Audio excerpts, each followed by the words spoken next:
Às vezes, o silêncio não é um sinal de fraqueza, mas o espaço necessário para construir um império sem o ruído da inveja alheia. Nesta história, acompanhamos uma mulher que aprendeu a observar as máscaras caírem durante um almoço de domingo, suportando o deboche e o desprezo daqueles que acreditavam que o sucesso se resume a aparências. É um relato profundo sobre a paciência de quem sabe exatamente o que conquistou e o momento exato de deixar a verdade vir à tona. Antes de começarmos essa história incrível, não se esqueça de curtir o vídeo, se inscrever no canal e contar pra gente nos comentários de onde você está ouvindo essa história. O domingo em Curitiba amanheceu com aquele céu cinzento característico, uma névoa fina que insistia em abraçar as araucárias do jardim social. Eu sempre gostei do frio da minha cidade, mas, naquele dia, o gelo parecia ter se instalado dentro do meu peito antes mesmo de eu cruzar o portão de ferro da casa dos meus pais. Eu vestia uma calça jeans básica e uma camiseta de algodão cinza, sem marcas aparentas, e calçava um par de tênis que, embora confortáveis, já tinham visto dias melhores. Para a minha família, aquela era a farda da minha falta de ambição.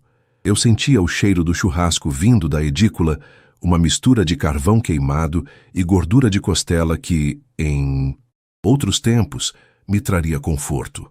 Hoje, era apenas o prelúdio de um massacre emocional que eu já conhecia bem. Minha mãe, Sueli, foi a primeira a me interceptar no corredor. Ela usava um conjunto de linho bege e um colar de pérolas que meu pai, Agenor, havia lhe dado no último aniversário de casamento. Ela me olhou de cima a baixo e aquele vinco familiar surgiu entre suas sobrancelhas, uma expressão que misturava decepção e uma pena mal disfarçada. Estela, querida, você não tinha algo mais festivo para usar? A Lorena está trazendo o Heitor hoje. É um dia importante, ela disse, a voz carregada de um julgamento polido. Eu apenas sorri, sentindo o peso da mochila velha nos meus ombros, onde eu carregava meu notebook de última geração e alguns documentos que valiam mais do que aquela casa inteira. Estou confortável, mãe.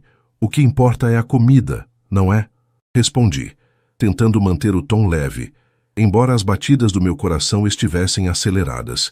No quintal, meu pai e meu tio, um homem ruidoso que sempre falava de política e negócios que nunca saíam do papel, estavam em volta da churrasqueira.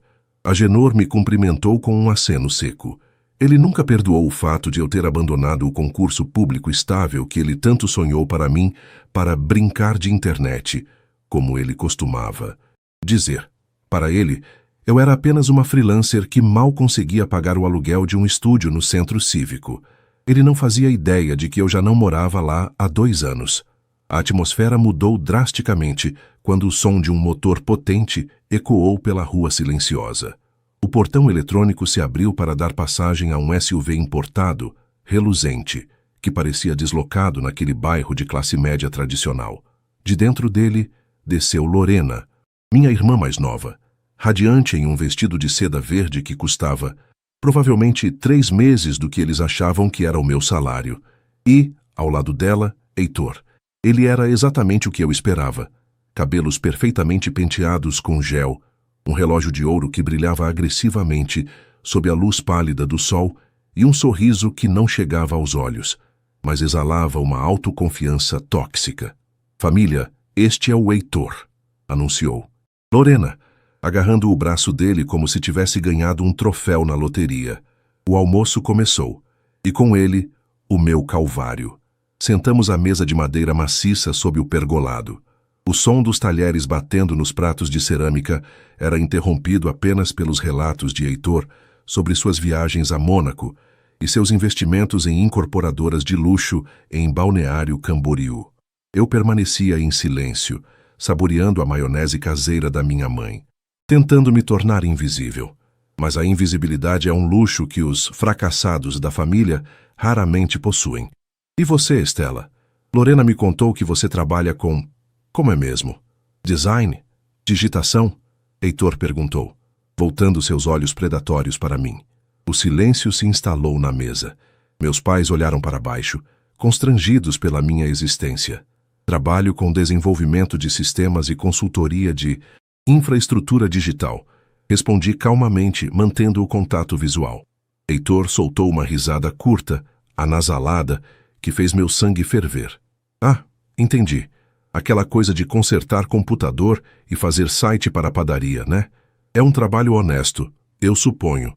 Mas sabe, Estela, hoje em dia, se você não está na linha de frente dos grandes capitais, você está apenas sobrevivendo. Olhe para essas suas roupas. Você parece uma estudante universitária em crise. Minha irmã soltou uma risadinha nervosa e me tocou o braço. Não leve para o coração, Estela. O Heitor é muito direto porque vive em um mundo de alta performance. Ele só quer que você se motive a buscar algo melhor. Você sabe que a gente se preocupa com o seu futuro, vivendo naquele cubículo no centro. Eu olhei para Lorena, vendo a complacência em seus olhos. Ela realmente acreditava que eu era a coitada da história. Meus pais assentiram. É verdade, filha. O Heitor é sócio de uma empresa de logística internacional. Ele sabe do que está falando, completou meu pai, servindo uma fatia generosa de picanha para o genro de ouro. A humilhação era palpável, como o suor que começava a brotar na minha nuca. Heitor continuou o ataque, agora em tom de piada. Sabe o que é, Agenor? Tem gente que nasce para ser o motor e gente que nasce para ser o óleo. O óleo é importante, claro, mas ninguém quer ser o óleo. Quer? Todo mundo quer o brilho do motor. Ele apontou para o meu prato. Até o jeito que ela fala é devagar. Parece que está sempre processando uma informação básica. Talvez seja o excesso de radiação dessas telas velhas que ela usa. O grupo riu. Até minha mãe deu um sorriso amarelo. Eu senti o gosto metálico da raiva na boca, mas respirei fundo. O ar de Curitiba estava ficando mais frio, e a lenha na churrasqueira estalava, soltando fagulhas que morriam antes de tocar o chão. Eu olhei para o meu celular, que vibrou discretamente no bolso. Era uma notificação de uma transferência internacional em dólar, referente aos dividendos da minha startup de segurança cibernética, sediada na Estônia. O valor era superior ao preço do SUV que Heitor tinha estacionado lá fora. Eu fechei os olhos por um segundo, sentindo a textura da mesa sob meus dedos, o cheiro do alecrim que minha mãe usava no tempero e a voz estridente de Heitor vangloriando-se de como ele mandava e desmandava na logística de grandes e-commerces brasileiros. Ele começou a detalhar um problema técnico que sua empresa estava enfrentando, algo que estava custando milhares de reais por hora em entregas atrasadas. Ele falava com arrogância, como se o problema fosse uma prova de sua grandeza, e não uma falha de gestão. Foi nesse momento que algo dentro de mim deu um clique. Eu não era mais a menina que aceitava as migalhas de atenção daquela mesa. Eu tinha o poder, a inteligência e a prova da minha vitória bem ali, na palma da minha mão. Mas eu não ia entregar o jogo de graça. Eu ia deixar que ele se enforcasse com a própria corda de arrogância. Conte-me mais sobre esse problema na sua logística. Heitor, eu disse, com um tom de voz submisso que o encorajou a ser ainda mais pedante. Eu vi o brilho de triunfo nos olhos dele por ter conquistado a atenção da parente pobre. Ele não sabia, mas aquele era o início do fim do seu reinado de papel naquela mesa de domingo. O vento sul, aquele sopro gelado que desce da serra e corta as ruas de Curitiba sem pedir licença, começou a balançar as folhas das camélias no jardim da minha mãe.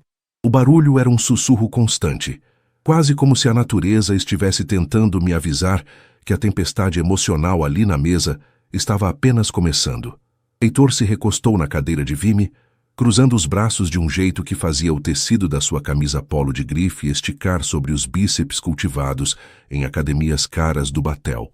Ele me olhava como um entomologista observa um inseto curioso, mas sem valor. Para ele, eu era um erro estatístico, uma falha na linhagem de sucesso que ele acreditava estar construindo com a minha irmã. Veja bem, Estela, ele começou, com aquele tom didático e insuportável de quem acredita que o mundo gira em torno do seu próprio umbigo. O problema da liderança global, a minha empresa, não é algo que alguém que mexe com sites entenderia. Estamos falando de um gargalo na API de integração com os portos de Santos e Paranaguá. O sistema de rastreamento entrou em colapso porque a criptografia de segurança da nova fornecedora de nuvem é rígida demais. Estamos perdendo quase R$ 50.000 por hora em multas contratuais e logística parada. É alta complexidade. É o mundo real, onde as decisões têm peso de chumbo. Não é como trocar a cor de um botão em um blog de culinária. Minha irmã, Lorena, soltou um suspiro de admiração, limpando o canto da boca com um guardanapo de linho bordado que minha mãe só usava em ocasiões especiais. Nossa, Heitor, deve ser muita pressão. Eu não sei como você aguenta. Se fosse a Estela, ela já estaria tendo uma crise de ansiedade só de ouvir esses valores. Ela disse, lançando-me um olhar que fingia ser de preocupação, mas que transbordava um prazer quase infantil em me diminuir. Meus pais assentiram em uníssono. Meu pai, Agenor, serviu mais uma dose de uísque para o genro, ignorando o fato de que eu ainda tinha o copo de água vazio.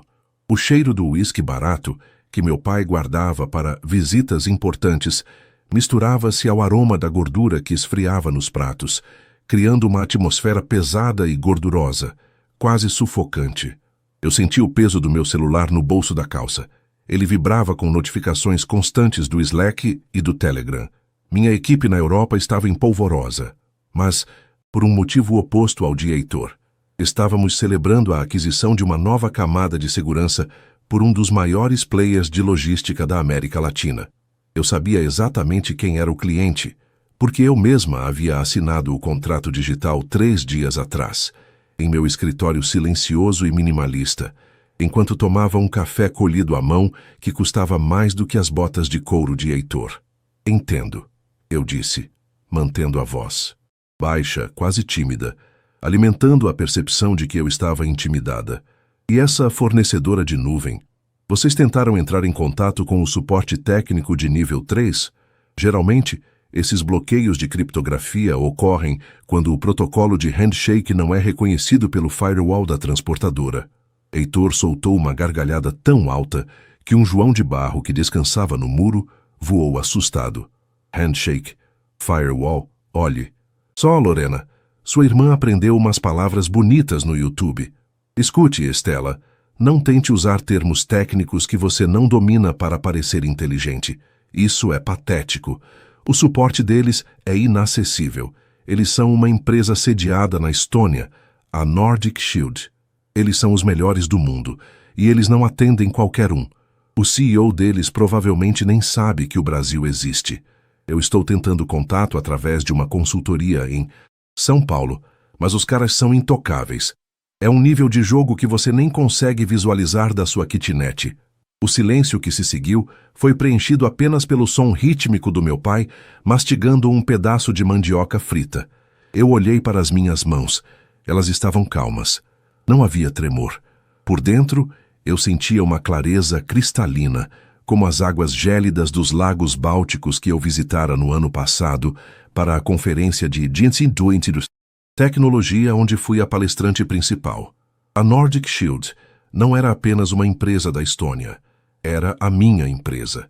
Eu a fundei com um colega de faculdade que se mudou para Tallinn, enquanto eu permanecia no Brasil, operando nas sombras para evitar exatamente o que estava acontecendo naquela mesa, o interesse interesseiro e a inveja corrosiva. Nordic Shield, repeti, deixando o nome rolar pela língua como um segredo doce. Nome forte. Dizem que a tecnologia deles é baseada em um algoritmo de chave assimétrica que ninguém conseguiu quebrar até hoje. Mas, Heitor, se eles são tão bons, por que o seu sistema caiu? Não seria porque a sua infraestrutura é obsoleta e tentou forçar uma entrada sem as devidas permissões de segurança? O rosto de Heitor passou de um tom bronzeado de sol de praia para um vermelho beterraba em segundos. A veia em sua têmpora saltou. Ele odiava ser questionado, especialmente por quem ele considerava inferior. A nossa infraestrutura é de ponta. O problema é que esses gringos são arrogantes. Eles mudaram as chaves de acesso sem aviso prévio. Amanhã eu mesmo vou voar para São Paulo para resolver isso na base do grito. Se for preciso. Dinheiro não é problema. Eu pago o que for para esses nerds liberarem o meu sinal. Minha mãe interveio, sentindo a tensão subir. Bem, chega de falar de trabalho, não é? Estela, por que você não vai buscar a sobremesa na cozinha? Fiz aquele pavê que você gosta. E Heitor, não ligue para ela. A Estela sempre teve essa mania de querer saber mais do que os outros, desde pequena. É um mecanismo de defesa, eu acho, por não ter tido o mesmo sucesso acadêmico que a Lorena. Eu me levantei, sentindo o piso frio de cerâmica sob meus pés. Cada passo até a cozinha era uma contagem regressiva. Na cozinha, o silêncio era um alívio. O cheiro de baunilha do pavê era enjoativo. Abri minha mochila, que estava sobre o balcão de granito manchado. Tirei o notebook. A carcaça de fibra de carbono era fria e suave. Eu o liguei. A luz da tela iluminou meu rosto, refletindo nos azulejos brancos da parede. Entrei no painel de controle administrativo da Nordic Shield. Lá estava, um alerta vermelho piscando no Mounts Dashboard Global. Tentativa de acesso não autorizado. Liderança Global Logística. Curitiba, Brasil. O sistema havia bloqueado Heitor automaticamente, porque ele tentou burlar a segurança em vez de pagar a licença premium de integração.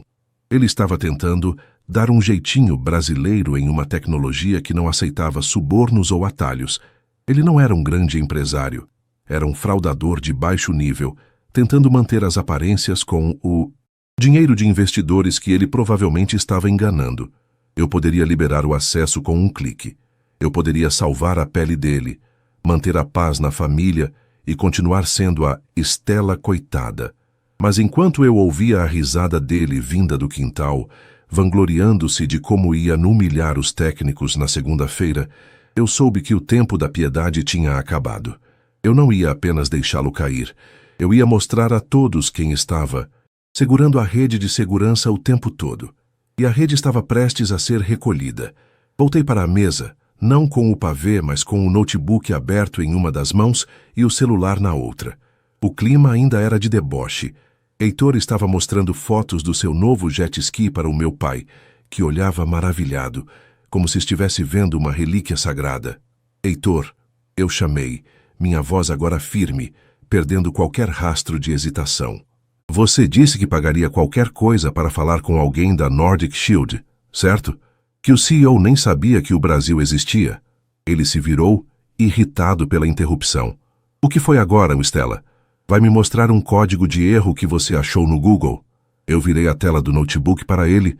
O logotipo da Nordic Shield brilhava em dourado sobre o fundo preto, com o nome Estela Vasconcelos, Chief Executive Officer and Founder, issue em Spamsima. Destaque logo abaixo. O CEO sabe que o Brasil existe, Heitor.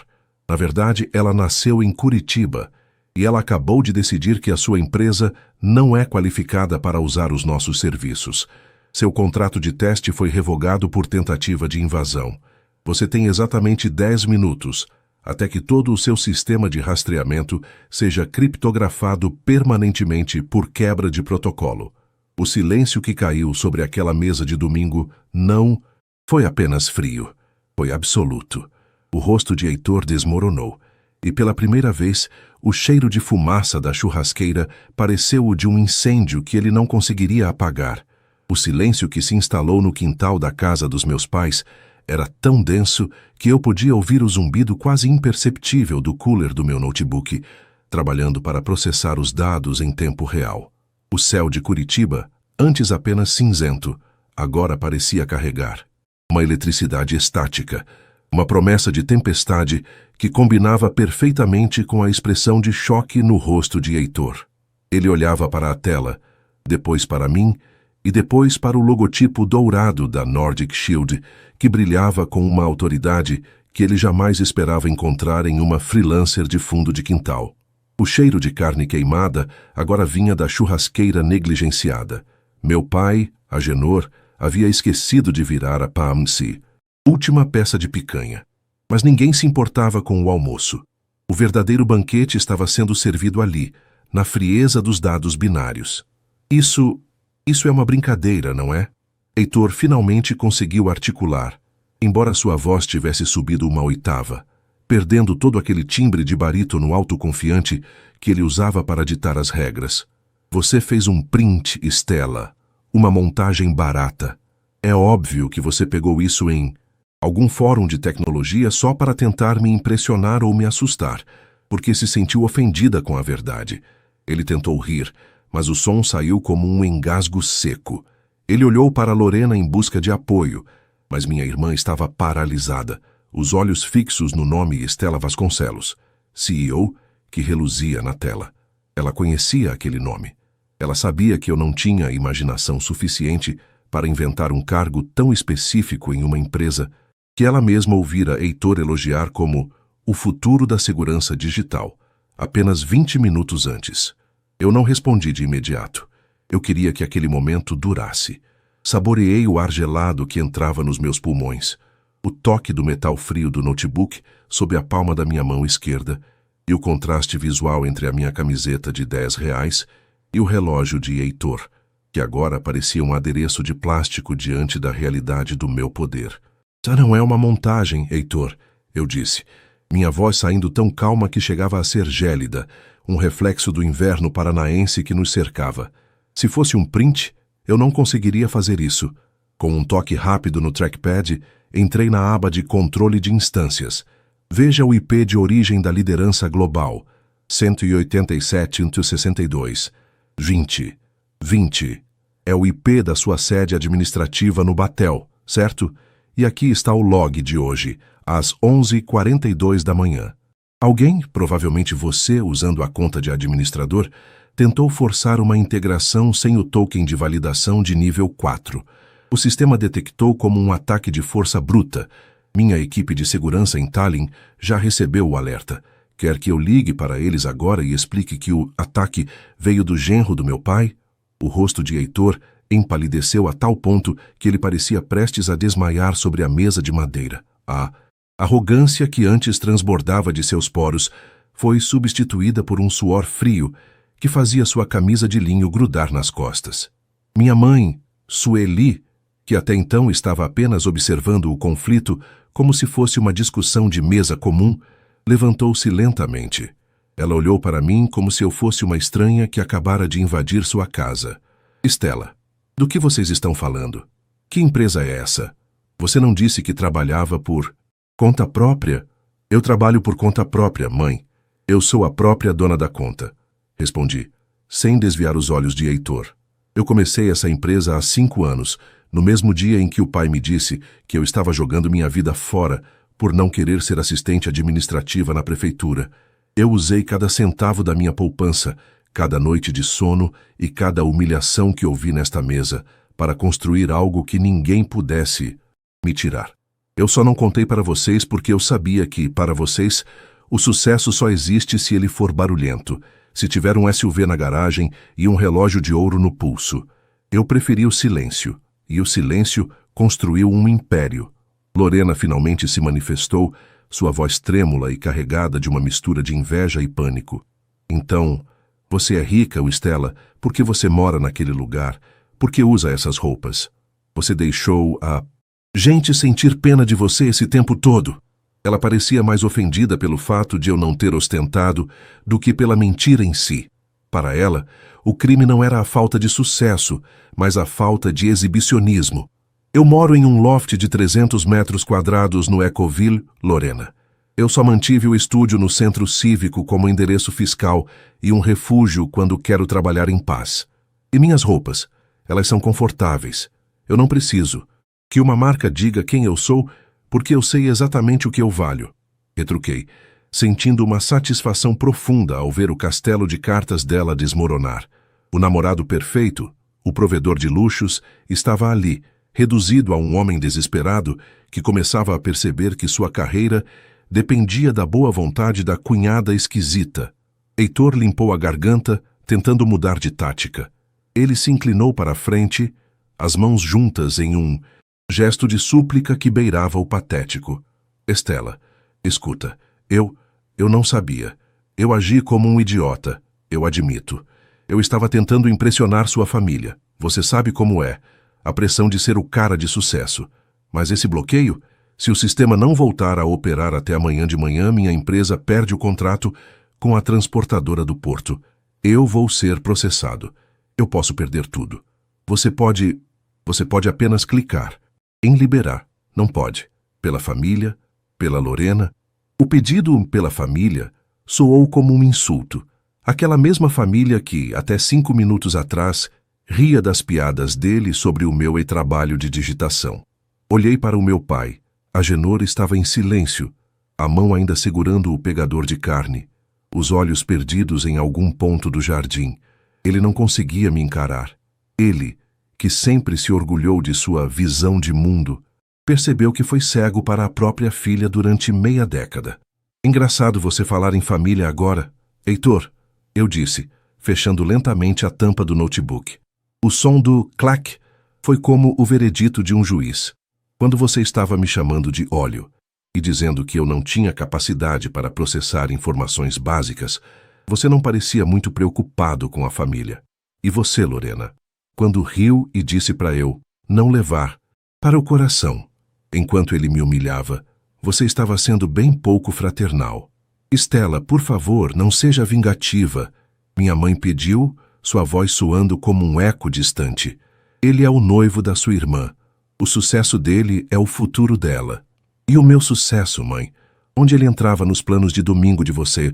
Perguntei, sentindo uma mágoa antiga borbulhar, mas sendo rapidamente contida pela frieza da minha resolução. Eu não. Estou sendo vingativa. Estou sendo uma mulher de negócios. E nos negócios, Heitor, nós não recompensamos quem tenta invadir nossos sistemas e insulta nossos diretores. Você queria alta performance. Pois bem, a performance do meu sistema de segurança é impecável. Ele bloqueou um usuário tóxico e não qualificado. O protocolo diz que você deve passar por uma auditoria de conformidade de 30 dias antes de qualquer reativação e 30 dias, eu quebro em 3, gritou Heitor, perdendo a compostura de vez. Ele se levantou, batendo na mesa, fazendo os pratos de cerâmica saltarem. Você não pode fazer isso. Eu vou te processar. Eu vou expor que você está usando sua posição para fins pessoais. Eu sorri. Foi um sorriso leve, quase imperceptível, o tipo de sorriso que se dá quando se tem todos os trunfos na mão. Tente, Heitor. Meus advogados estão em Londres e São Paulo. Eles adorariam ter algo para fazer na segunda-feira de manhã. E sobre fins pessoais, eu sou a dona. Eu decido quem entra e quem sai da minha infraestrutura. E agora, se me dão licença, o cheiro dessa carne queimada está me dando náuseas. Peguei minha mochila e meu notebook.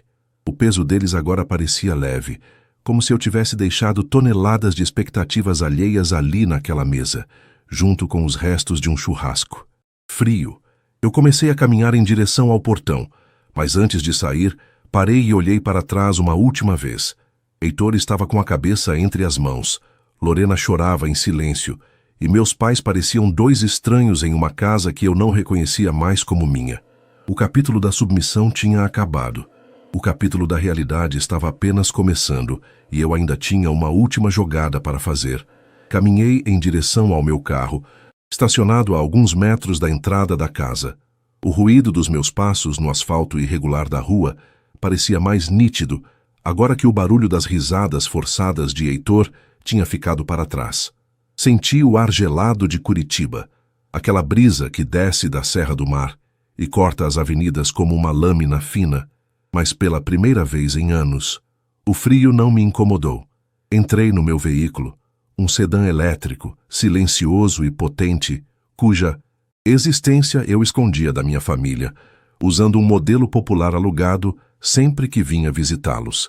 O estofado de couro claro tinha aquele cheiro característico de carro novo, misturado a uma fragrância suave de sândalo que eu usava no painel. Apoiei as mãos no volante e respirei fundo, deixando a adrenalina baixar e a satisfação ocupar o seu lugar.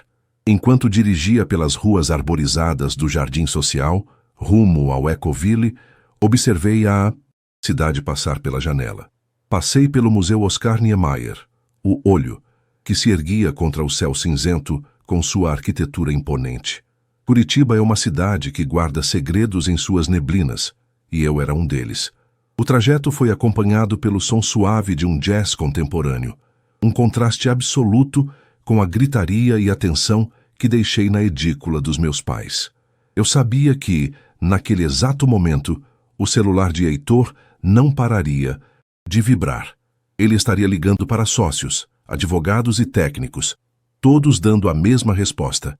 O sistema da Nordic Shield é impenetrável sem a autorização da matriz. Cheguei ao meu loft no Ecoville ao entardecer. O prédio, uma torre de vidro que parecia tocar as nuvens, era o meu verdadeiro porto seguro. O porteiro, o Sr. Orvaldomiro, um homem de cabelos brancos e sorriso gentil, me cumprimentou com a deferência de quem conhece o meu valor, não pelo meu saldo bancário, mas pela forma como trato as pessoas. Subi pelo elevador panorâmico, vendo as luzes da cidade começarem a piscar lá embaixo. Ao entrar em casa, o piso aquecido sob meus pés foi um alento. O apartamento era minimalista. Grandes janelas de vidro que iam do chão ao teto, uma estante de carvalho repleta de livros de programação e filosofia, e uma mesa de trabalho de metal escovado, onde 3 monitores de última geração descansavam em repouso. Preparei um café, moendo os grãos manualmente para sentir o aroma terroso e rico que preenchia a cozinha integrada. Enquanto a água filtrada passava pelo filtro de papel, peguei meu celular pessoal. Havia 12 chamadas perdidas da Lorena e 6 do Heitor. Ignorei todas. Abri o aplicativo de mensagens e vi o grupo da família. O silêncio era total. Ninguém postou a foto do churrasco. Ninguém comentou sobre o pavê. A máscara da perfeição familiar tinha sido estilhaçada por um dado de realidade que nenhum deles estava pronto para processar. Na manhã de segunda-feira, a neblina estava tão densa que eu mal conseguia ver os pinheiros do Parque Barigui da minha janela. Sentei-me para trabalhar e abri o relatório de incidentes. A empresa de Heitor, a liderança global, estava em estado de emergência. Eles haviam tentado 3 novos acessos não autorizados durante a madrugada. Heitor estava desesperado. Às 10 da manhã, meu advogado, o Dr. Faustino, um homem cujo sobrenome impunha respeito em qualquer tribunal do Paraná, me ligou. Estela, recebi uma notificação extrajudicial de um tal de Heitor. Ele alega que você está boicotando o contrato dele por questões pessoais. O que você quer que eu faça? Faustino, responda com o relatório técnico de violação de seguranças, eu disse, saboreando um gole do café agora morno. Anexe as logs das tentativas de invasão e a quebra de conformidade que ele assinou digitalmente. E avise que a Nordic Shield não tem mais interesse em ter a liderança global em sua carteira de clientes devido à conduta ética do seu representante. Não há processo que ele possa ganhar contra fatos binários. À tarde, recebi uma mensagem que me fez parar por um momento. Não era de Heitor ou da Lorena. Era do meu pai, Agenor. Não era uma mensagem de áudio agressiva ou um texto pedindo dinheiro. Era uma foto antiga, da minha formatura, aquela em que ele mal sorriu porque estava preocupado com o custo da festa. Abaixo da foto ele escreveu: Estela, eu não sabia que você tinha se tornado uma gigante. Me desculpe por ter tentado te diminuir para que você coubesse na minha visão pequena de mundo. O Heitor foi demitido hoje pelo conselho da empresa dele por causa do erro de segurança. A Lorena está aqui chorando, mas eu estou aqui olhando para essa foto e tentando entender como perdi 5 anos da vida da minha filha. Aquelas palavras pesaram mais do que qualquer $1.000.000 que eu tivesse em conta. Senti uma lágrima quente escorrer pelo meu rosto, mas não era de tristeza. Era o alívio de ser vista, finalmente, por quem eu realmente era.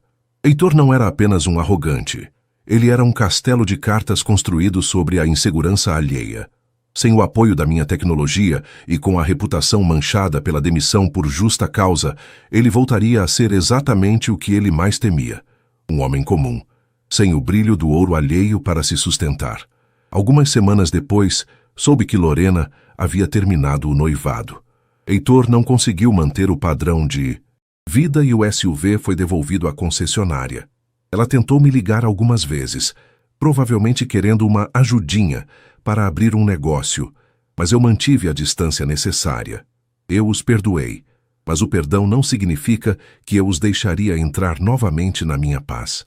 Agora, eu estava sentada na varanda do meu loft, enrolada em um cobertor de lã de ovelha, observando as luzes de Curitiba brilharem sob o céu limpo da noite. O poder Não estava no dinheiro ou no cargo de CEO. O poder estava na liberdade de não precisar provar nada a ninguém. Eu havia recuperado o meu lugar, não por vingança, mas por justiça própria. O silêncio, que antes era minha prisão, agora era meu maior luxo. Eu olhei para o meu celular uma última vez antes de desligá-lo por aquela noite. Não havia mais notificações de invasão, nem gritos de arrogância.